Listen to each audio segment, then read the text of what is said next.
तुम्ही म्हणताय की उपमुख्यमंत्री अजित पवारांनी राजीनामा तुमची मागणी आहे, पण अजित पवारांचं तर म्हणणं असं आहे की मला तो पत्त्यावर माहिती नाही, पार्थ पवारने हे व्यवहार केले हे मला माहितीच नाही.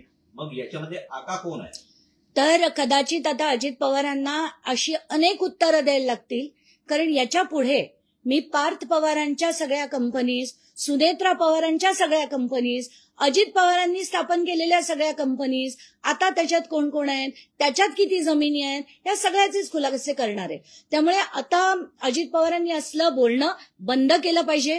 ते परवाच्या एका पत्रकार परिषदेत असंही म्हणाले की 2009 मध्ये माझ्यावर काही आरोप झाले, 15-16 वर्षात ते सिद्ध नाही झाले. प्रत्येक आरोप सिद्ध झाला होता. चार्जशीट देखील फाईल झाली होती. बाळगंगा धरणात, कोंडाणे धरणात सगळ्यामध्ये चार्जशीट फाईल झाली होती. पण तुमचे मित्र देवेंद्र फडणवीस झाल्यानंतर तुमच्या सगळ्या केसेस या बंद करण्यात आल्या, त्या सगळ्या रिओपन झाल्या, तर तुमची काशी होईल याच्यात काही शंका नाही. मात्र ते असे म्हणतात की एकीकडे काही दिवसांपूर्वी माझ्या कानावर आलेलं होतं आणि काही अगदी कारण ते सुरुवातीला पहिल्याच दिवशी जेव्हा विचारलं गेलं ते भांबावले होते आणि तेव्हा ते म्हणालेत की मला कल्पना आहे की असं काहीतरी होत होतं.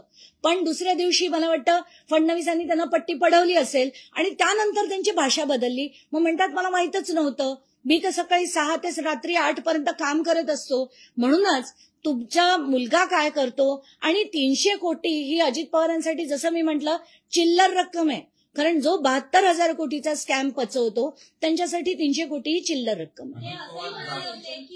मुलं जेव्हा मोठी होतात ते त्यांचे व्यवसाय करतात, आपल्याला त्यातलं काही माहिती नसतं असंही ते म्हणाले होते. हे पटतं कसं पटेल सांगा ना. कारण त्याच्यात ते असंही म्हणाले की तज्ज्ञांकडनं घ्यायला हवं, आपण तज्ज्ञांना विचारून अमुक व्यवहार करायला हवे. मुलं मोठी झाली तरी त्यांनी तज्ज्ञांचं रेकमेंडेशन घ्यायला हवं असं देखील ते म्हणाले. पण आत्ताच्या घटकेला जसं मी दाखवलं, दुय्यम निबंधक सुद्धा जर म्हणत असतील की हे अग्रीमेंट रद्द करण्यासाठी तुम्ही कंडिशन नंबर 1 आणि कंडिशन नंबर 2 पूर्तता करून ते डॉक्युमेंट आणा, म्हणजे या निबंधकांना सुद्धा कायदा माहित नाही की हे व्यवहार हे दोघं माणसं करूच शकत नाही. हा व्यवहार रद्द होऊच शकत नाही या 2 व्यक्तींकडनं. हा जर रद्द करायचा झाला तर सरकारला सिव्हिल कोर्टात दाद मागायला पाहिजे आणि सिव्हिल कोर्टच्या ऑर्डरनीच हा व्यवहार रद्द होऊ शकतो. काही अजित पवार हे दलित विरोधी असं तुम्हाला या एकंदरीत सगळ्या प्रकरणावरून वाटतं का? कारण यापूर्वी सुद्धा जेव्हा काँग्रेसच्या सरकारमध्ये दादा उपमुख्यमंत्री होते, चंद्रकांत नांडोलेंसोबत त्यांचा निधी वाटपावर वाद झाला होता. सामाजिक न्याय विभागाचा निधी सुद्धा त्यांनी वळवलेला आहे.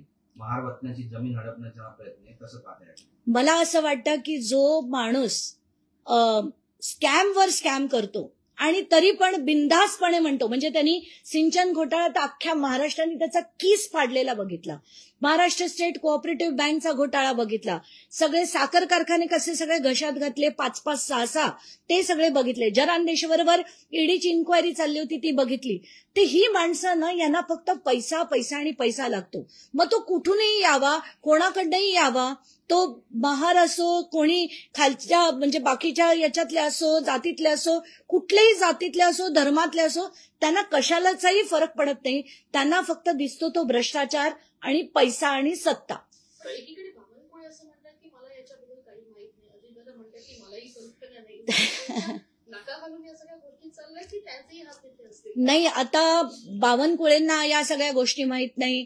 मग कलेक्टर यांना जे पत्र थेट डिसेंबरमध्ये गेलं होतं, त्यांनी ते वर कळवलं नाही. जर कळवलं असेल तर त्यांनी दाखवावं, नसेल कळवलं तर आपण बावनकुळेंना म्हणू शकतो. पण आत्ताच्या घटकेला हे प्रकरण त्यांना माहित नाही असं मी मानू शकत नाही. आता काल मी असाही एक आरोप ऐकला की हे जे पेपर्स आहेत सुरुवातीचे ते शिंदे गटाकडनं लीक झाले होते.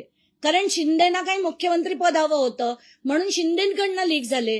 कोणी म्हणतं राष्ट्रवादीला आता डच्चू द्यायचा आहे मुख्यमंत्र्यांना म्हणून हे सगळं केलं जातंय. स्थानिक स्वराज्य संस्थेत मला वाटतं कोल्हापूरला अजित पवार आणि शरद पवार एकत्र येत आहेत हे ऐकून देवेंद्र फडणवीसांनी हे पेपर लीक केलेत.